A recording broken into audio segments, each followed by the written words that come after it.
સાબરકાંઠાના વડાલી પોલીસમાં સ્થાનિક અરજદારોએ તેમની જાન બહાર સેવિંગ તેમજ ડીમેટ એકાઉન્ટ ખોલાયાની લેખિત રજૂઆત કરતા સમગ્ર શહેરમાં ખળભળાટ મચ્યો છે। સાબરકાંઠાના વડાલી પોલીસમાં સ્થાનિક અરજદારોએ તેમની જાન બહાર સેવિંગ તેમજ ડીમેટ એકાઉન્ટ ખોલાયાની લેખિત રજૂઆત કરતા સમગ્ર શહેરમાં ખળભળાટ સર્જાયો છે।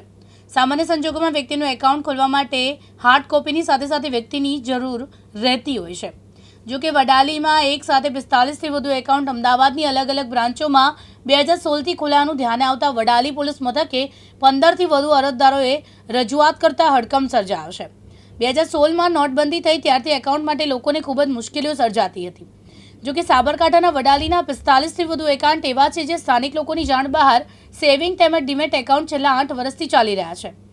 જો કે અરજદારોએ જ્યારે પોતાના નામે બેંકમાં લોન કરવા માટે ગયા ત્યારે તેમના નામે અગાઉ જ સેવિંગ તેમજ ડીમેટ એકાઉન્ટ હોવાનું ધ્યાને આવ્યું। સાથોસાથ ડીમેટ તેમજ સેવિંગ એકાઉન્ટમાં લાખો રૂપિયાના ટ્રાન્ઝેક્શન થયા હોવાનું પણ ખુલ્યું છે, જેના પગલે સ્થાનિક અરજદારોમાં ભવિષ્યમાં જો કોઈ પ્રકારની ટેક્સ આપવાની વાત આવે તો અત્યારથી જ ભયભીત બની ચૂક્યા છે। અત્યારે અરજદારોનો આક્ષેપ છે કે અમારી જાણ બહાર અમારા ડોક્યુમેન્ટથી સેવિંગ તેમજ ડીમેટ એકાઉન્ટ ખોલાયા છે। આ મામલે ચોક્કસ પોલીસ તપાસ થવી જોઈએ, જે તે વ્યક્તિ સામે કાયદેસરની કાર્યવાહી થવી જોઈએ। જો કે સ્થાનિક અરજદારોએ આ મામલે વડાલી પોલીસ મથકમાં છેલ્લા કેટલાક સમયથી લેખિત અરજી આપી છે, છતાં પોલીસ તંત્ર દ્વારા હજુ સુધી એફઆઈઆર ન થતા હવે અરજદારો વિવિધ આક્ષેપો કરી રહ્યા છે।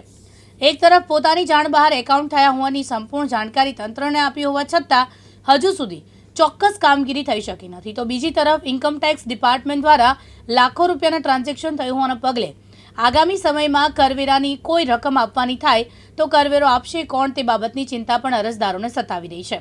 ત્યારે જાણ બહાર એકાઉન્ટ તેમજ ડીમેટ એકાઉન્ટ ખોલાય તેની વિગતો કેટલા લોકો પાસે પરેશાની જે બને તો નવાય નહીં। જો કે જાણ બહાર એકાઉન્ટ ખોલાવા મામલે પોલીસ તંત્ર દ્વારા તપાસનો ધમધમાટની વાતો થઈ રહી છે, ત્યારે લાખો રૂપિયાના ટ્રાન્ઝેક્શન થયા છે, ત્યારે પોલીસ દ્વારા કેવા ખુલાસા થાય છે તે પણ મહત્વના બની રહેશે।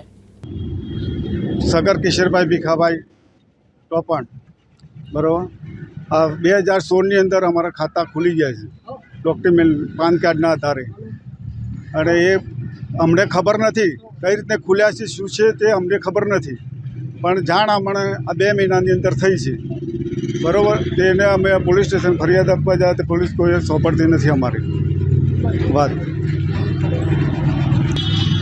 અમને મજૂરી કરી છે સાહેબ, તે આ મજૂરી કરીને અમે ગુજરાન ચલાવીએ છીએ, અને અમે આ જ્યારે ત્યારે આ સરકાર ટેક્સ ભરવાનો આવે તો અમે કઈ રીતને ભરીએ, ભરપાઈ કરીએ એ અમને। ખાતા 500થી 60 અંદાજ ખોલેલા છે, એની અંદર અમોને અંધારામાં રાખીને આ લાખોનું ટર્નઓવર કરેલું છે, તો એ લોકોએ કોઈ અમારું કોઈ વાત સાંભળતા નથી। ના પોલીસ સ્ટેશને અમે એફઆઈઆર ફરાવી પણ ના પાડી, ના આ લોકો કરોડોનું ટ્રાન્ઝેક્શન કરી નાખેલું છે, ને એ લોકોએ અમારી વાત સાંભળતું નથી। એટલે અમે સરકારી ટેક્સ આવે તો અમે ક્યાંથી ભરીએ, અમે મજૂરિયા માણસ છીએ। સગર પ્રભુભાઈ પૌભાઈ ધુરાભાઈ સગર, મારા બહેનનું નામ રમીલાબેન પૌભાઈ સગર।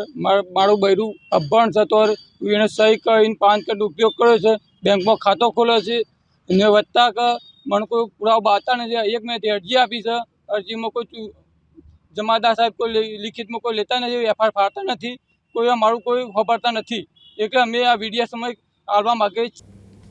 ઉમંગ રાવલ, દિવ્યાંગ ન્યૂઝ, સાબરકાંઠા।